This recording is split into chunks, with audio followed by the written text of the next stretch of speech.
John Adams, born on October 30th, 1735, in Braintree, Massachusetts, rose from modest beginnings as a farmer's son to become a lawyer, diplomat, and one of the most influential founding fathers. A Harvard graduate with a sharp mind and fiery pen, Adams became an early advocate for independence, defending principles of justice even when it meant representing unpopular causes. He married Abigail Smith in 1764, forging one of history's most enduring political partnerships, marked by deep affection and intellectual exchange. Together they raised 6 children, including John Quincy Adams, who would later become the 6th President of the United States. After serving as the nation's first vice president and second president, Adams retired to his farm in Quincy. On July 4, 1826, exactly 50 years after the signing of the Declaration of Independence, he died at the age of 90, unaware that his old rival and dear friend Thomas Jefferson had passed away only hours earlier. 1. John Adams, the first Vice President of the United States, famously described the vice presidency as the most insignificant office that ever the invention of man contrived or his imagination conceived. He served as vice president from 1789 to 1797 under President George Washington. Adams's dissatisfaction with the role stemmed from its lack of significant responsibilities and influence. 2. John Adams expressed his deep concern about the potential division of the Republic into 2 great parties, each led by opposing figures. He stated, "There is nothing I dread so much as a division of the Republic into 2 great parties, each arranged under its leader and converting measures in opposition to each other." Despite his fears, the Constitution did not address the formation or regulation of political parties, leaving the issue unresolved. 3. John Adams once wrote under the humorous pseudonym Humphrey Plowjogger, adopting the persona of a plain New England farmer. He used this alias to publish satirical essays criticizing British policies and warning of the dangers of luxury, idleness, and corruption in colonial America. 4. Before British troops fired on civilians during the Boston Massacre in 1770, an unruly mob had attacked them with oyster shells, ice, stones, and sticks. Future President John Adams defended the soldiers in court, arguing that prisoners must be judged solely based upon the evidence produced against them in court and nothing else. His defense led to the acquittal of 6 soldiers, while 2 others were convicted of manslaughter and received reduced sentences. 5. After the Boston Tea Party, many Americans, including John Adams, began to view drinking coffee as a patriotic act. The event, which protested British taxation on tea, encouraged colonists to abandon their beloved tea in favor of coffee. 6. In 1796, the United States declared in Article 11 of the Treaty of Tripoli that the government of the United States of America is not, in any sense, founded on the Christian religion. President John Adams signed this treaty into law after the Senate unanimously approved it. 7. Thomas Jefferson paid journalist James Callender to smear John Adams during the election of 1800. Callender accused Adams of having a hideous hermaphroditical character, leading to his imprisonment under the Sedition Act. However, Jefferson pardoned Callender once he assumed the presidency in 1801. 8.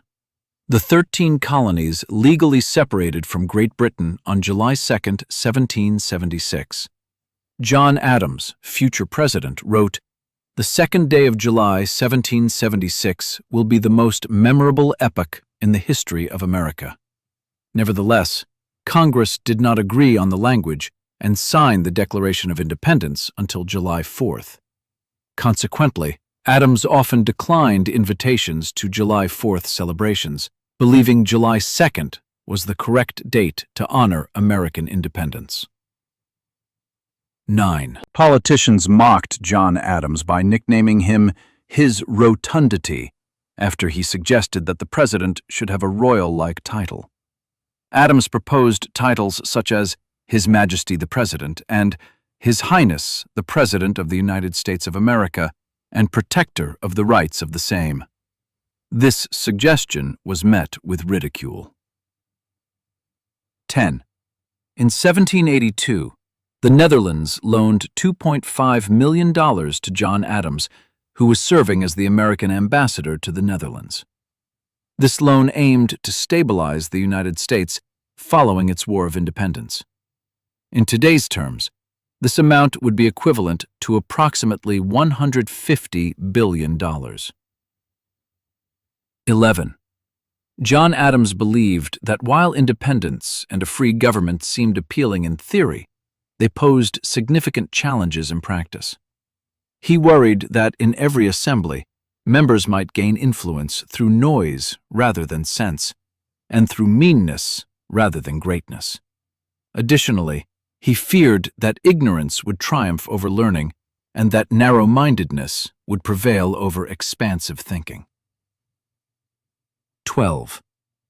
George Washington, John Adams, and Thomas Jefferson identified as Christian deists, holding a belief in God, but not in the divinity of Jesus Christ. This perspective was not uncommon among Enlightenment thinkers, who often emphasized reason and ethics over traditional religious doctrines. Their beliefs influenced their approach to governance, favoring a separation of church and state. 13. Thomas Jefferson and John Adams once traveled to Stratford-upon-Avon to visit Shakespeare's birthplace. During their visit, they carved wood chips from one of Shakespeare's chairs as souvenirs.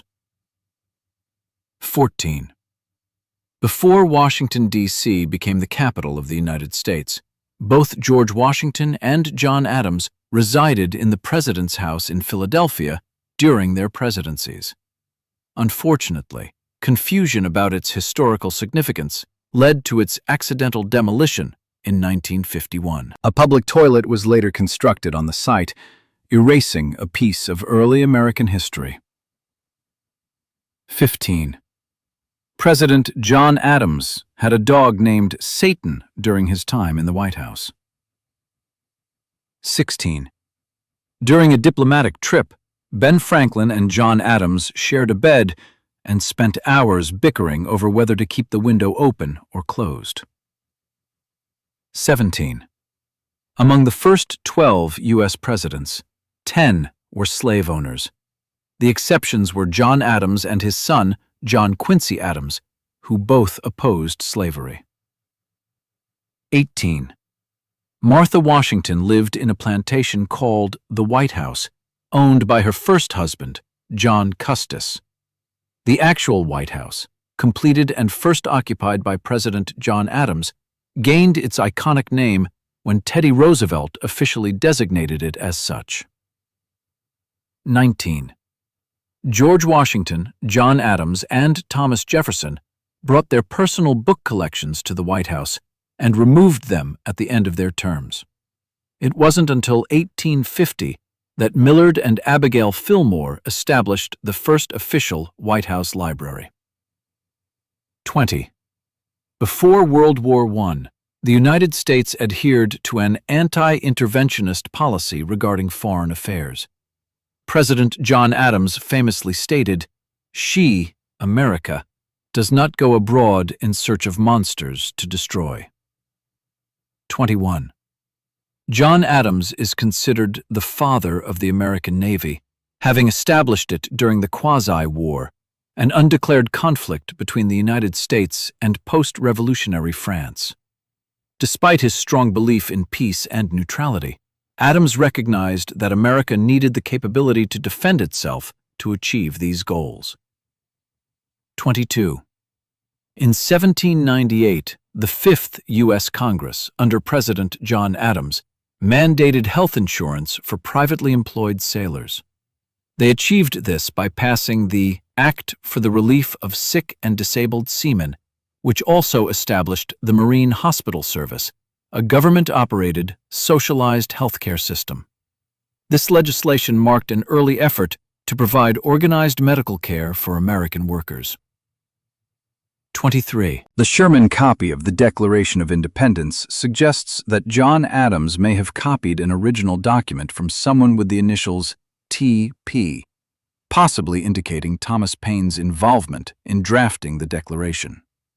Paine, known for authoring the influential pamphlet Common Sense, played a significant role in advocating for American independence. 24. In 1811, John Adams's daughter, Abigail "Nabby" Adams Smith, was diagnosed with breast cancer. She underwent a mastectomy without anesthesia, a common practice at the time due to the lack of modern anesthetics. 25. John Adams, the second President of the United States, and Thomas Jefferson, his Vice President and the third President, both passed away on July 4, 1826. This date marked exactly 50 years since the signing of the Declaration of Independence. Adams's last words reportedly were, "Thomas Jefferson still survives," although Jefferson had died a few hours earlier.